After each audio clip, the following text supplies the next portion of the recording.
Pasukan Sriwijaya FC menggelar latihan rutin di Stadion Atletik Kompleks Olahraga Cakabaring Palembang sebagai persiapan laga perdana kompetisi Liga 2 musim 2020.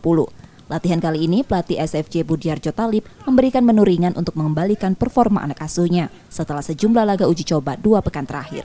Meski latihan berat sejak persiapan awal tahun kemarin, Budiarjo Talib mengakui anak asuhnya berada dalam kondisi prima dan siap menjamu PSIM Yogyakarta di laga perdana.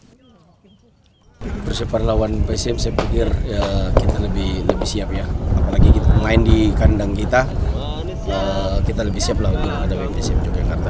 Alhamdulillah semua on fire semua. Menghadapi PSIM Yogyakarta di pekan pertama, Sriwijaya FC menargetkan poin optimal meski kepastian kick-off Liga 2 belum mendapat rekomendasi BOPI. Nur Muhammad, Kompas TV Palembang, Sumatera Selatan.